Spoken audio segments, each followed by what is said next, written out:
আমার একটা ভিডিও আপনার এই গত কয়েকদিন আপনারা এই 3-4 দিন মনে হয় হলো কুশমন্ডিতে একটা বক্তব্য রেখেছিলাম বাবরি মসজিদ নিয়ে। তো বাবরি মসজিদ নিয়ে বক্তব্য রেখেছি। আচ্ছা, আপনি যদি নিজের বউয়ের খবর না এর অন্যের সাথে প্রেম করেন তো এটা ঠিক হবে? জোরে বলুন, ঠিক হবে? মসজিদের জালসা ছিল, কালেকশন করা লাগবে, দেখছি অত বড় মাছ মারতে 1000 টাকা কেউ খুশি মনে দেয় না গো।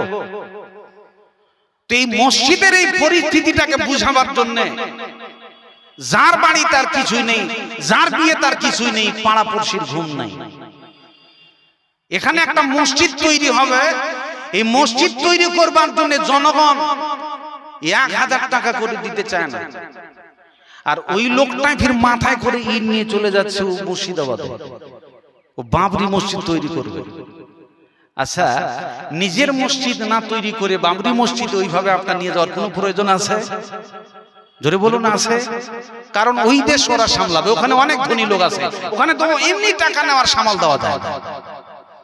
আপনি নিজের মসজিদে দিতে গেলে 10 টাকা দান করলে ডবল নেকি পাবেন, আর ওখানে দিলে পরে অর্ধেক পাবেন বাইরে দিলে পরে। তাহলে আপনাকে কোনটা সামাল করতে হবে?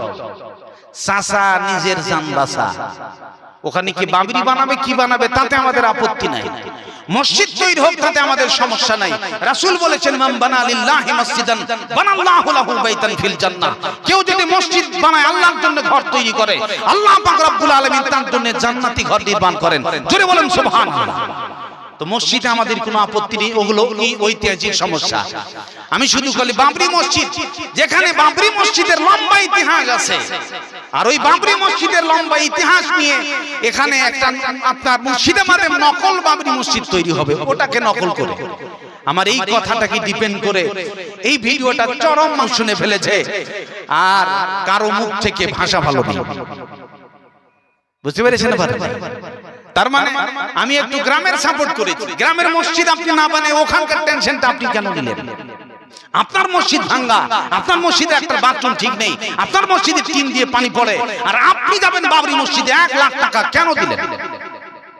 দান করতে অসুবিধা না, আপনি দেন, এটা কিন্তু আপনার ফিরে ভুল বুঝিয়েন না। প্রিয় ভাই সব, এর নাম কথা। মুখে বললে যেমন পাপ হবে, মোবাইলে ছেলেরা কমেন্ট লিখছে এক একজন মৌলবীর বিরুদ্ধে, যা মুখে আসে তাই। তোমার কমেন্টটাকে মোবাইল থেকে আমি প্রমাণ করে দিতে পারবো জাতির সামনে।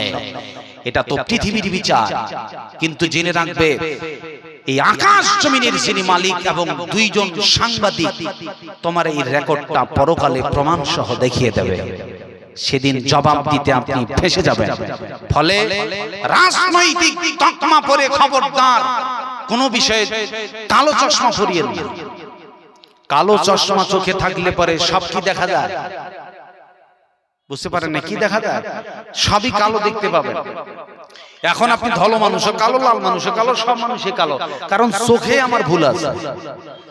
এখন আপনি কালো চশমাটা সরিয়ে নেন, সাদা চশমা চোখে লাগান, দেখবেন সব অরিজিনাল কালার দেখা যায়।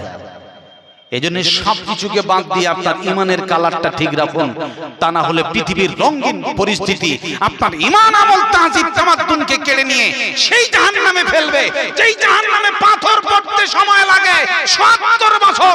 এখান থেকে আপনি ওঠেন দেখি। এই যে গত পরশুদিন মনে হয় দেখলাম সোশ্যাল মিডিয়াতে একটা জেলের আসামি 22 ফুট উপর থেকে পালিয়ে গেছে। তার মানে জেলে যেসব আসামি থাকে ওরা কি ওখানে শান্তিতে থাকতে চায় নাকি বলুন? ওরা চেষ্টা করে, পালা যায় কি করে। আপনি যেই জেলের ভিতরে ঢুকে থাকবেন, এই জাহান্নামের গভীরতা ৭০ বছরের, এত দূরত্ব পথ, এত গভীর, ওখানে 22 ফুট নয়, ওখান থেকে ওঠেন দেখি, পালাতে পারবেন?